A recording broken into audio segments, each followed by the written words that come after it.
All right, guys, if there's one thing we've learned over the past few weeks, and especially now that the new tariffs are hitting our industry hard, it's this. How your team responds to uncertainty depends on how well you've led during stability. With the new tariffs shaking up inventory, pricing, and customer expectations, you can't afford to operate as separate departments anymore. Now's the time to integrate what you've built and lead with feedback, flexibility, and purpose.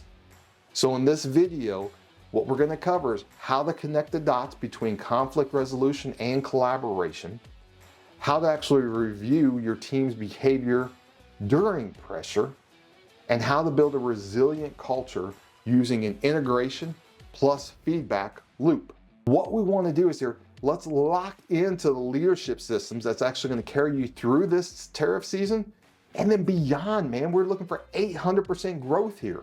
When all these new tariffs actually hit, everything changed fast. Costs is jumping, inventory strategies getting flipped, parts ordering becoming a puzzle, and your team's starting to feel the pressure. And here's what happens under pressure. If conflict isn't handled well, it explodes. If teams aren't aligned, man, they splinter. And if leaders don't adapt, man, the whole store slows down. That's why integration is so important. We can't just teach conflict resolution and run a collaboration meeting. We need to bring these tools into how we operate every single day. All right, now let's talk about what integration looks like inside the dealership based on today's challenges. The first challenge we're going to talk about is that inventory shortage from import delays. It's inevitable. Sales department, they're going to get frustrated because promised vehicles, they just aren't arriving. The collaboration approach we can use here is having your sales, inventory managers, and your BDC meet weekly to reassign pre-sold units, improve messaging, and then shift the marketing focus and adjust it when needed. The integration we use here, let's develop a tariff impact update. This process that allows us to track and share ETAs store-wide and keep customers informed.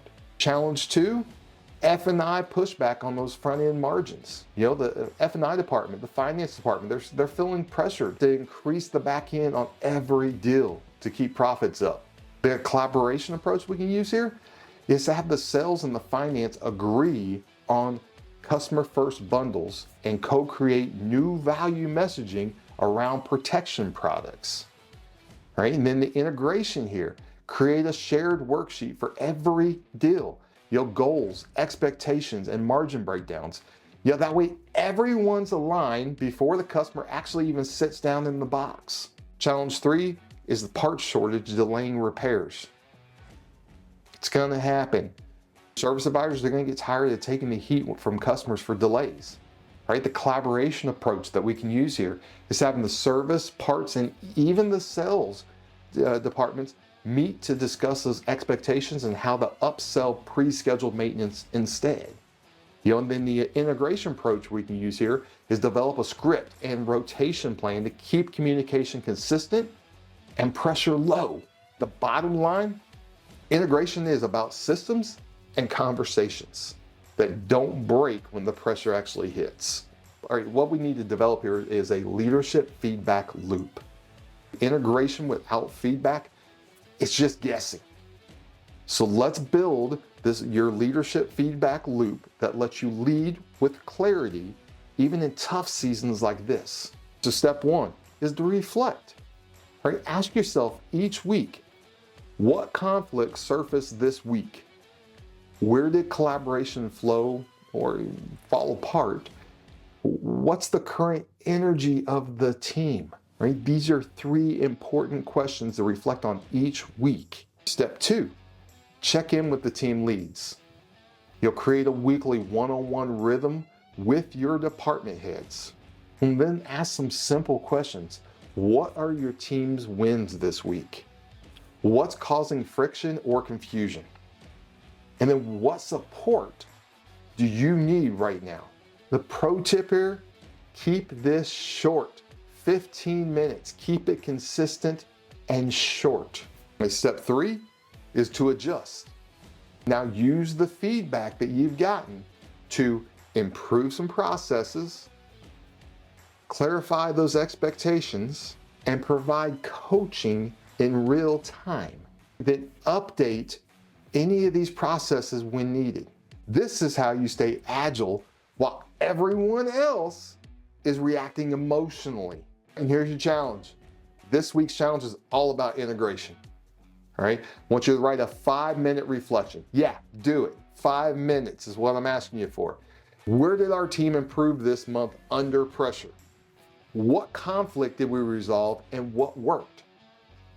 And what new habits helped us collaborate better? You can give 5 minutes. Then have one feedback conversation this week with a department head or high performer. Ask them, what's one thing we can do better right now, given the current market pressure? This loop, reflection plus feedback plus adjustment, is how we evolve while others just survive. Look, the tariffs are real. The pricing pressure is real. The inventory drama, man, that's real too. But your response as a leader is what separates those reactive managers from visionary builders. You've got all the tools now: conflict resolution, department collaboration, and real-time feedback and integration. And now it's time to use them. All right, look, if this video helped you, then smash that like button. Drop me a comment. What feedback loop will you start? And then subscribe, because we're just getting started. Let's lead with strength even when the road gets rough. That's what 800% leadership looks like. And as always, win the day.